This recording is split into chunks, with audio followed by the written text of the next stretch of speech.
UPSC यानी संघ लोक सेवा आयोग की प्रारंभिक परीक्षा को लेकर चल रहे विवाद के बीच पिछले कई दिनों से एक नाम खबरों की दुनिया में आपने बार बार सुना होगा।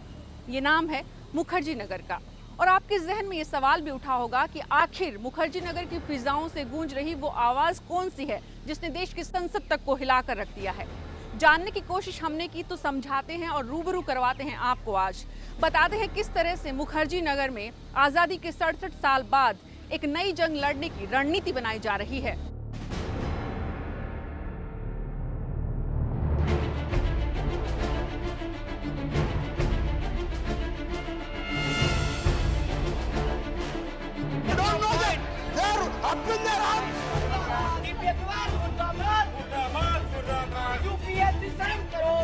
हम मोदी जी की आवाज तक जाएंगे और हम अहिंसक रूप से प्रदर्शन अपना जारी रखेंगे।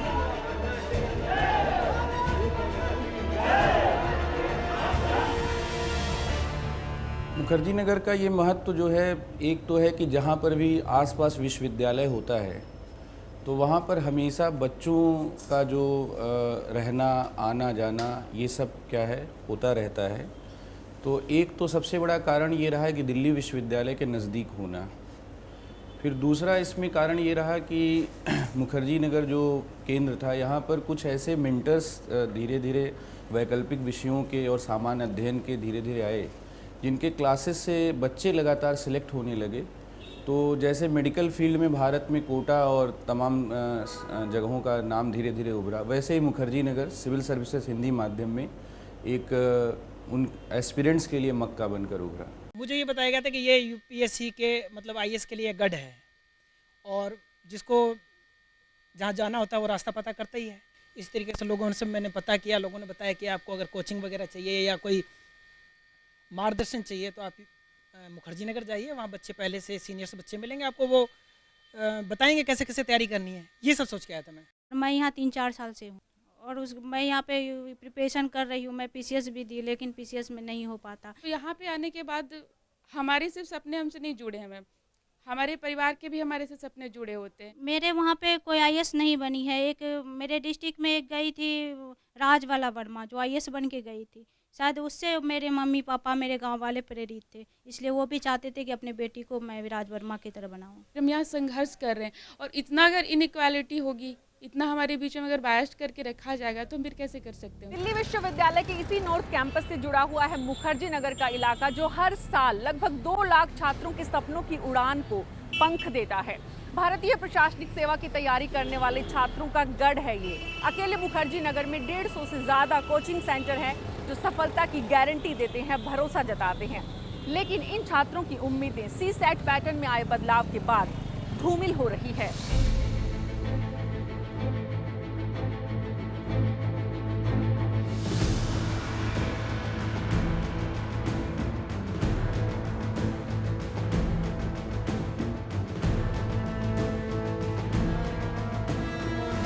कितने ही लाख बच्चे दिल्ली के अंदर पढ़ने के लिए आते हैं। हम लोग का सिलेक्शन 0% पर पहुंच रहा है और जो कि उन लोगों का लैंग्वेज इतना ज़्यादा बाइस्ड रहता है, टेक्निकली हम लोग समझने में इतनी दिक्कत होती है, जो कि हम लोग का 2 घंटा जो टाइम रहता है वो ऐसे ही बर्बाद चला जाता है। हम लोग पूरा पढ़ भी नहीं पाते हैं। तो जिसने पूरे हिंदी की पढ़ाई की, हिंदी पे रिसर्च किया, अगर उसको भी आप बैठा देंगे तो वो इतनी दुर्भाषा होती है कि वो भी नहीं समझ पाते।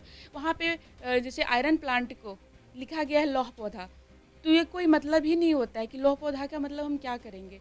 गोली कंप्यूटर लिखा गया है, लैपटॉप को गोली कंप्यूटर लिखा गया है, ठीक है। मेंस में जो दिया गया है क्वेश्चन, उसमें लिखा गया है कि मतलब लैंड रिफॉर्मेशन, हिंदी में उसका ट्रांसलेशन है अर्थव्यवस्था में सुधार। ये जो आंदोलन है इसका जो नेचर था वो एक कह सकते हैं आपकी स्वतः स्फूर्त था, क्योंकि हर लड़के का हित प्रभावित हो रहा था इससे। तो हर लड़का जो है वो स्वयं से इस आंदोलन में पार्टिसिपेट करना चाहता था, अपनी आवाज़ को उठाना चाहता था। तो इसलिए इसमें जो है एक बहुत तगड़ी चीज़ रही कि ज़्यादा से ज़्यादा लोगों की जो भागीदारी रही वो किसी को इन्फॉर्म या कुछ इस तरह का प्रेजुडिस हो के मतलब पहले से निर्धारित करके नहीं कहा गया लोगों से, वो स्वयं लोग अपने आप आए, क्योंकि सभी लोगों के साथ इनजस्टिस हो रहा था। सभी लोग चाहते थे कि हमें लेवल प्लेइंग फील्ड मिले, जो कि सीसेट के थ्रू हटा दिया गया था। तो इस वजह से इस आंदोलन ने एक स्वरूप लिया और एक बहुत बड़ा स्वरूप लिया जो लगातार चल रहा है। अगर एक लड़का 2 क्वेश्चन भी गलत कर देता है तो वो मैदान से बाहर हो जाता है, उसकी साल भर की पढ़ाई, साल भर की चीज़ें नष्ट हो जाती हैं। अब एक एलीट क्लास के बच्चे के लिए तो एक सिर्फ करियर है, पर उस गांव के रूरल बैकग्राउंड या हिंदी अंग्रेजी की बात नहीं हो, अंग्रेजी मीडियम का भी हो और पिछड़े क्षेत्र से हो, तो उसके लिए ये एक पूरे जीवन के अस्तित्व पर लगा हुआ प्रश्न है। और उसका परिवार, क्योंकि बड़ी घरों का बच्चा तैयारी करता है तो सिर्फ उसका बच्चा तैयारी करता है, पर गरीब परिवार का बच्चा तैयारी करता है तो उसका संपूर्ण परिवार और गांव उसके साथ तैयारी करता है। और एक लड़का जब असफल होता है तो संपूर्ण परिवार और गांव का मनोबल क्या हो जाता है, टूट जाता है। देश के लगभग हर राज्य से हजारों की संख्या में छात्र अगर मुखर्जी नगर का रुख करते हैं तो उसकी वजह भी साफ है। यहाँ की हर गली और हर दीवार सिर्फ एक ही लक्ष्य की तरफ बढ़ती है। आसपास के 20 इलाकों में वजीराबाद, नेहरू नगर, इंदिरा नगर, विजयनगर, जयनगर, तमाम जो इलाके हैं उनका रास्ता भी मुखर्जी नगर की तरफ ही बढ़ता है और इसीलिए ये आंदोलन मुखर्जी नगर में गहराता जा रहा है।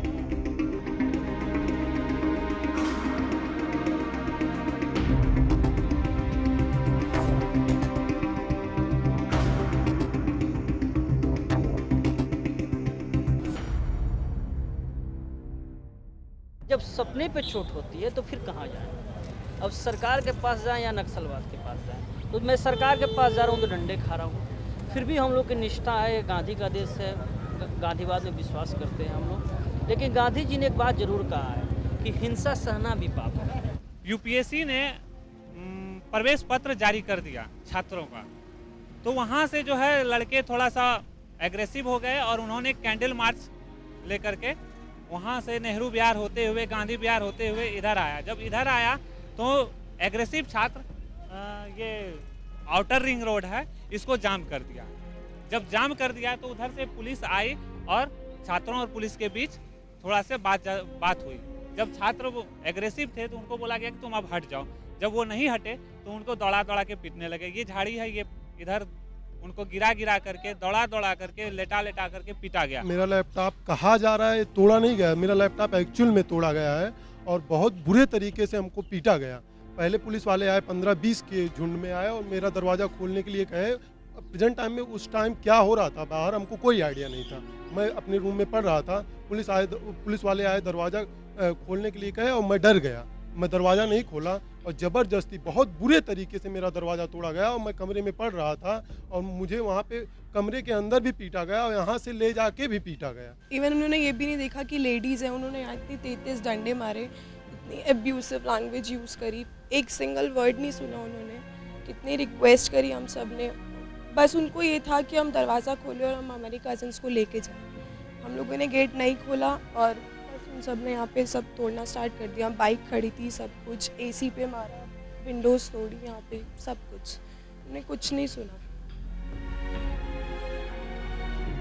यहाँ गली के कोने पे आंसू गैस छोड़े थे। अब यहाँ गली में बच्चे रहते हैं, फैमिली रह रही है, मुश्किल खाना खा पा रहे हैं। बच्चे डर गए थे, रो रहे थे ज़्यादा और हमारे बच्चे भी ज़्यादा रोने लग गए थे अंदर जब इनके यहाँ ज़्यादा ही हंगामा करने लग गए। काफ़ी पुलिस वाले थे, तोड़ फोड़ करी, गाली गलौज दी, गालियाँ दे रहे थे गंदी गंदी, चीख के। बहुत मारा था। 2-3 पुलिस वाले लेके आ रहे थे 2-3 स्टूडेंट्स को और वहाँ से लास्ट से मारते हुए लेके आ रहे थे। एक पुलिस के काम होता है कि आराम से बात करे, दरवाज़ा खुलवा के आराम से बात कर दे।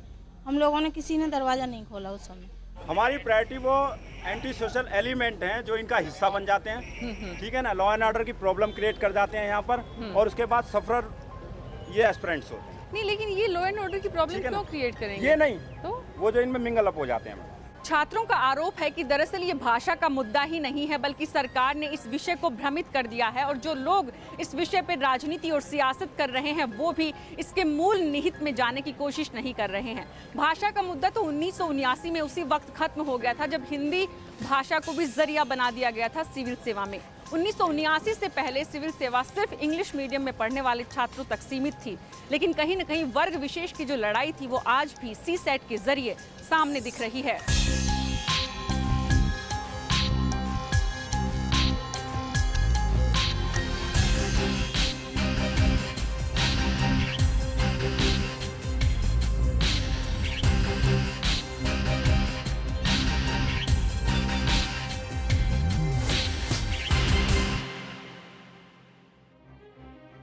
मांग हम लोग की बहुत बड़ी नहीं है, जो संवैधानिक चीज़ है वही मांग रहे हैं। सीसेट का मांग है कि सीसेट हटाओ। एक्चुअली मैं आपको बताना चाहता हूँ सीसेट है क्या और प्रॉब्लम क्यों है। गलत इसके बारे में न्यूज, अब लोगों को जानकारी नहीं है कि एक्चुअली सीसेट है क्या। इसको हिंदी बनाम इंग्लिश से जोड़ दिया है, जो सरासर गलत है। भाषाई संघर्ष है ही नहीं, यह तो वर्ग संघर्ष है। This is basically class struggle. क्योंकि आपको बताता हूँ, उन भाषाओं में 22 भाषाओं में वही लोग पढ़ते हैं ना जो गरीब लोग होते हैं, जो गाँव में रहते हैं। शहर में रहने वाले लोग तो अंग्रेजी में पढ़ते हैं। तो वास्तव में ये वर्ग संघर्ष है, ये गरीबों की लड़ाई है और ये अमीरों से लड़ाई है। खन्ना कमेटी की सिफारिशों पर ये पैटर्न लाया गया। उसमें 3 जो मेंबर थे वो टेक्नोक्रेट थे। टेक्नोक्रेट यानी आईआईटी या इंजीनियरिंग बैकग्राउंड के लोग थे, आईएम्स वाले बैकग्राउंड के लोग थे। तो उनका अपना एक विश्वास, एक परसेप्शन है कि आईएम और टेक्निकल बैकग्राउंड के लड़के बहुत अच्छे होते हैं। पर आप बताइए, सिविल सर्विसेज एप्टीट्यूड की परिभाषा यूपीएससी ने दी है कि वो जनता के लिए संवेदनशील हो, एम्पैथेटिक हो, यानी समाज के निचले तबके की भावनाओं को समझता हो, वह जन उन्मुख हो, प्यूपिल्स ओरिएंटेड हो। आप पूरे एग्जाम पे देखिए, मैथ्स रीजनिंग का टेस्ट करके कि ए की बहन बी है, बी का भाई सी है, तो ए और सी का रिश्ता क्या है, इससे आप जनता के प्रति संवेदनशीलता कैसे चेक कर पाएंगे। विमूल विवाद कम्प्रीहेंशन के हिस्से को लेकर है सीसेट के पेपर में, और कम्प्रीहेंशन के बारे में सरकार की तरफ से कोई ऐसा वादा नहीं आया है, कोई घोषणा नहीं हुई है। बल्कि अब तो उलट के ये कहा जा रहा है कि चूंकि वर्मा कमेटी की रिपोर्ट आ गई है और उस रिपोर्ट में ये कहा गया है कि यथास्थिति बहाल रखा जाए और कोई ज़रूरत नहीं है सीसेट के पर्चे की पुनर्वीक्षा की, तो सरकार इस मामले में बिल्कुल ही असंवेदनशील रुख अपना रही है। अंग्रेजी भाषा को लेके या अंग्रेजी के प्रश्नों को लेके जो सीसेट में पूछे जा रहे हैं, मुझे नहीं लगता कि ये प्रदर्शनकारी उस हिस्से को लेके विरोध कर रहे हैं। छात्रों की दलील है कि सीसेट के जरिए उन्हें 35-40 साल पीछे धकेल दिया गया है। 1970 के दशक में भी ये मांग उठी थी कि मेहनत, प्रतिभा और सामर्थ्य सिर्फ शहरों की बपौती नहीं है, बल्कि गांवों की मिट्टी में भी उसी तरह से मेहनत और प्रतिभा से सोना उगला जा सकता है जिस तरह से कीचड़ में कमल खिलता है। और उसी वक्त 1969 में जब इंग्लिश के बजाय दूसरी भाषाओं को मान्यता दी गई, तो देश के झुग्गी झोंपड़ियों गांवों से निकलकर अभ्यर्थी जब आईएएस अफसर बने, तो तथाकथित वर्ग को ये बात रास नहीं आई।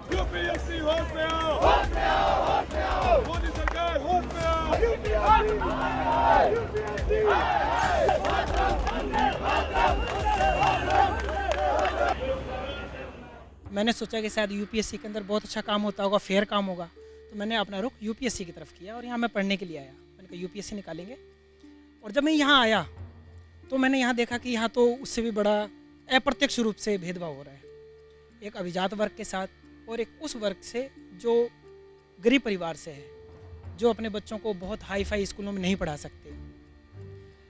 फिर मेरे को पता चला, मैंने इस सिस्टम को पूरा समझा कि किस तरीके से भेदभाव हो रहा है, और एक ऐसी चीज़ निकल के आई कि हम लोग तो कितनी भी मेहनत करें तो उसको हम नहीं तोड़ सकते। मैंने 2008 में आते ही मेंस लिखा था, 2009 में मैंने इंटरव्यू दिया, लेकिन जब से सीसेट आया, सीसेट के बाद मैंने 3-4 बार दिया, 11, 12, 13, एक बार भी मेरा प्री नहीं निकला। और मेरे साथ के जितने स्टूडेंट्स थे, पहले कम से कम सब लोग मेंस तो लिखते थे, लेकिन इस बार तो अब तो जब से सीसेट आया प्री ही नहीं निकल पा रहा है। और सारे लोग, ज़्यादातर लोग मेरे साथ के चले गए हैं, बैकअप हो गया। 2009 में मेरे साथ ही IPS बने थे, वो हरीश चंद्र थे, यहीं झुग्गी में रहते थे, वो IPS बने थे। उसके पश्चात उन्होंने 2011 में भी दिया था, 1-2 बार और दिया, लेकिन उनका प्री नहीं निकला है सीसेट की वजह से। सीसेट की वजह से काफ़ी लड़के बाहर हो गए। 9-10 में मैंने इंटरव्यू दिया हुआ था और उसके बाद फिर सीसेट आया। सीसेट आने के बाद एग्ज़ाम बहुत ज़्यादा टफ हो गया। अब इस बार मैंने फिर ये सोचा है कि इस बार अटेम्प्ट मुझे देना है, लेकिन इस दरमियान ये था कि जब भी मैंने पेपर देखा सीसेट का, तो ऐसा लगा कि अब ये ज़्यादा ही कठिन होता जा रहा है। और 10 के पहले मैं जब भी प्रीलिम्स दिया करता था, मेरे लिए इतना बड़ा मुद्दा नहीं था कभी प्रीलिम्स, जो अब बनता जा रहा है। सीसेट के बहाने जो सवाल उठा है वो इस देश में भाषाई भेदभाव का सवाल है। तमाम भारतीय भाषाओं के खिलाफ जो भेदभाव होता है उसका सवाल है। ग्रामीण पृष्ठभूमि से, साधारण घरों से जो बच्चे आ रहे हैं, जो टैलेंटेड बच्चे हैं, जो IAS बनना चाहते हैं, कुछ भी बनना चाहते हैं, उनके भविष्य का सवाल है। बच्चा किसी भी मीडियम का वो पढ़ा लिखा है और उसे पता है कि हमारे यहाँ तो इंग्लिश मीडियम के बच्चे भी आते हैं, हिंदी मीडियम के आते हैं, वो इंग्लिश वाले बच्चे भी जानते हैं कि अन्याय हो रहा है। पर दरअसल कई बार जब किसी को किसी व्यवस्था से लाभ मिलने लगता है तो हो सकता है खुल के वो ना बोलते हैं, पर अगर आप किसी बच्चे से अकेले में पूछेंगे वो खुद कहेगा कि नहीं, इनजस्टिस तो है। देश के बेहद पिछड़े इलाकों से आने वाले साधारण परिवार के प्रतिभाशाली छात्रों के सपनों को हकीकत में तब्दील करने वाला ये मुखर्जी नगर आज छावनी में तब्दील हो चुका है। दिन रात यहाँ पढ़ने वाले छात्र इन दिनों आंदोलनरत हैं, लेकिन उनके जो इरादे हैं वो कम होने का नाम नहीं ले रहे हैं और दावा है कि सरकार की आंखें खोल कर रहेंगे। नहीं चलेगी। सीसेट वापस लेना होगा। यूपीएससी हाय हाय, यूपीएससी हाय हाय, अंदर की बात है।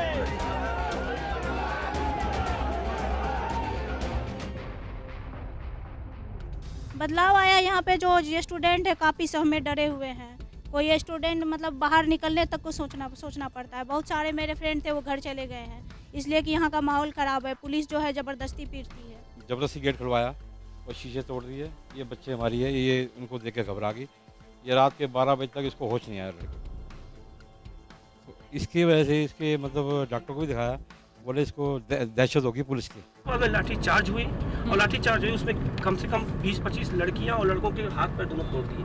अच्छा। आंसर पे जो लोग बैठे थे वो सब हम अपने घर में हैं, कुछ लोग तो घर से यहाँ से चले गए घर। इस आंदोलन का नेतृत्व विद्यार्थी और परीक्षार्थी कर रहे हैं, कोई पार्टी जैसे नहीं। मेरे जैसे लोग तो साथ देने के लिए बैठे हैं, सिर्फ ये कहने के लिए कि आप अकेले नहीं हैं। इन्होंने निर्णय लिया है कि ये परीक्षा का बायकॉट करना चाहते हैं, बहिष्कार करना चाहते हैं। बहुत हिम्मत का निर्णय है, लेकिन इस निर्णय की गूंज देश के अलग अलग इलाकों में है और मैं समझता हूँ जैसे जैसे सरकार को ये पता लगेगा कि ये तो निर्णय बड़े स्तर पे लिया जा रहा है तो सरकार को बदलने के लिए मजबूर होना पड़ेगा। संपूर्ण भारतीय भाषाओं के बच्चों का संख्या सीसेट के लगने के बाद कम हुआ है, चाहे वो तेलुगु हो, चाहे वो कन्नड़ हो, चाहे वो वन मिनट, चाहे वो बंगाली हो, चाहे उड़िया हो, चाहे सारी। You are not going to be his advocate, please understand. आपको कहना चाहता हूँ कि ये आपके बच्चे जो हैं वो तमिल के बच्चे हैं जो भोजपुरी शरद जी प्लीज, शरद जी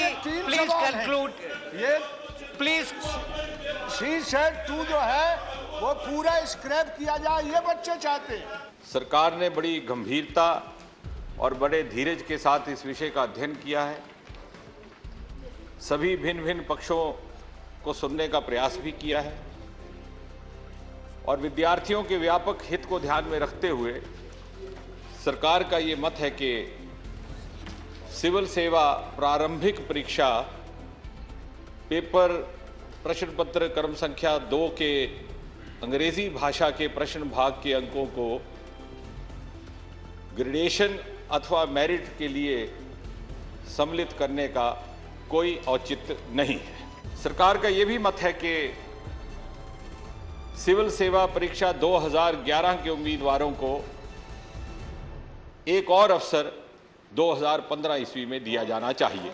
24 जून को जब सिविल सेवा के नतीजे सामने आए और सफल अभ्यर्थियों की कहानी हम आपसे साझा कर रहे थे, दरअसल ये कहानी भी उसी वक्त शुरू हुई क्योंकि 1122 में से महज 26 छात्र छात्राएं थे जो हिंदी और भारतीय भाषाओं से चयनित हुए और तब नजर गई उन 3 साल के पिछले आंकड़ों पर भी जो सीसेट के बाद सामने आए।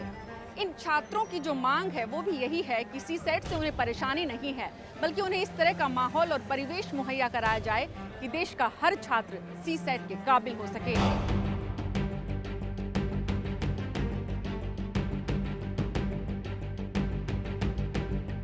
सीसेट ही रीज़न नहीं है, दरअसल यूपीएससी का जो सिलेक्शन प्रोसेस है और जो उसका रिक्रूटमेंट सिस्टम है और जो 2008 से ये तमाम बदलाव छिपे तौर पर और 2011 से जो खुले तौर पर जो बदलाव हो रहे हैं, उस बदलाव का ये नतीजा है कि रूरल बैकग्राउंड के बच्चे, हिंदी मीडियम के, ह्यूमैनिटीज़ के जो बच्चे हैं और सोसाइटी के लोअर स्ट्रेटा के जो बच्चे हैं वो बाहर हो रहे हैं, वो नतीजा नहीं दे पा रहे हैं। हमारी मांग है कि मुख्य परीक्षा में जो अंग्रेजी अनिवार्य है उसको भी पूर्णतः हटाया जाए और इंटरव्यू जो जिस माध्यम में चुना गया है उसी माध्यम में साक्षात्कार लिया जाए। प्रेशर डाला जाता है कि आप, जैसे मेरा हिंदी माध्यम है, मैं हिंदी माध्यम में इंटरव्यू दे रहा हूँ, तो मेरे से कहा जाता है नहीं आप इंग्लिश में बोलिए, तो क्या मैं अपने आप को सही तरीके से व्यक्त कर पाऊंगा वहाँ पे? चलो देश में देसी भाषा, ये बीजेपी का नारा था। आज गांव और गांवी किसान का बेटा और बेटी का गला काट दिया गया। कितना लड़का लड़की को धुना गया, पीटा गया। हर देसी भाषा में करो परीक्षा, नहीं सुन कर रहा, अहंकार में डूब गया। यूनियन पब्लिक सर्विस कमीशन में भाग लेने वाले कुछ जो ऐसे छात्र हैं उनके द्वारा जो आंदोलन चलाया जा रहा है, इसे हम लोगों ने बहुत ही गंभीरता पूर्वक लिया है। हर पहलू पर सरकार विचार कर रही है। सरकार चाहती है कि जल्दी से जल्दी इस समस्या का समाधान हो जाए। हम गवर्नमेंट से डिमांड कर रहे हैं कि हमें लेवल प्लेइंग फील्ड अवेलेबल कराइए, या तो फिर आप पूरे देश में ऐसी शिक्षा नीति लागू कीजिए कि हमारे आने वाली पीढ़ी को इस तरह का कोई संकट से गुजरना ना पड़े।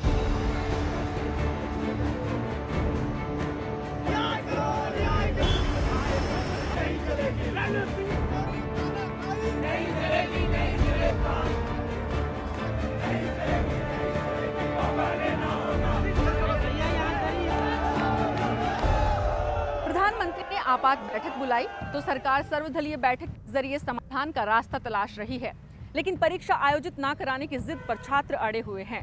सरकार के मंत्रियों के बदले हुए सुर भी छात्रों को वादा खिलाफी नजर आ रहे हैं, तो बर्खास्त की एकमात्र रास्ता। लेकिन दोनों ही सूरत में नुकसान छात्रों का ही है, क्योंकि एक साल बड़ी कीमत है उन उम्मीदों की जो परिवार, माँ बाप और घर वालों ने पाली है। सीसेट को वापस लेना होगा।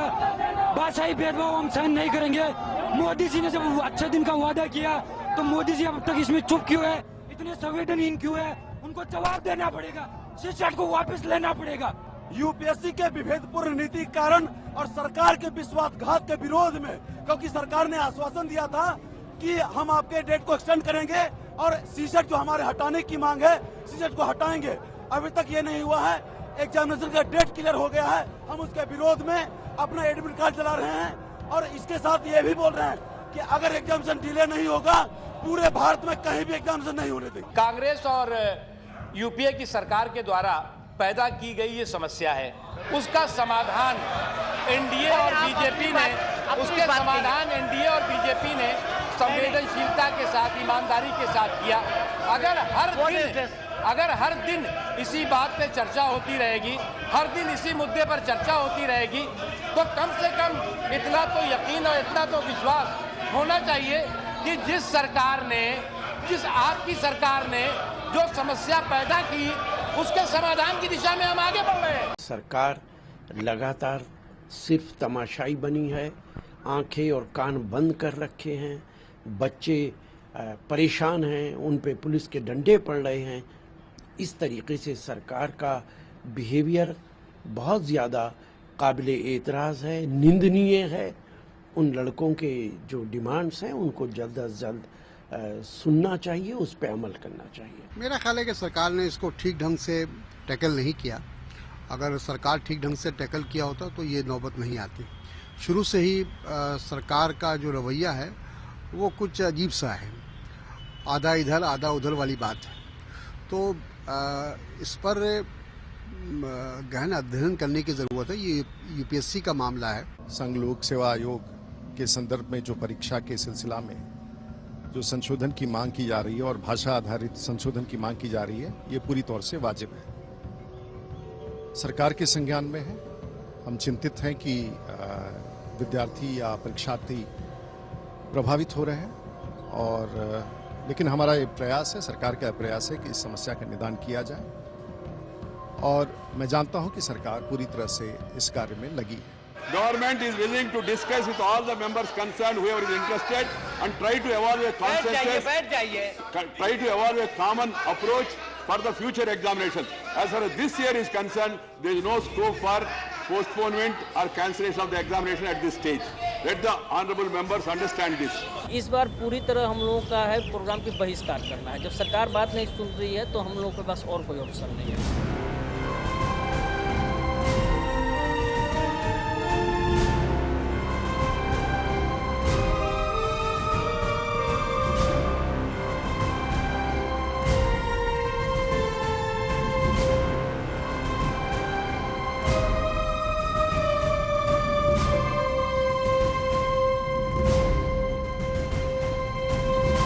मुखर्जी नगर से निकलकर आंदोलन अब लखनऊ, पटना, रांची और जयपुर की तरफ बढ़ रहा है।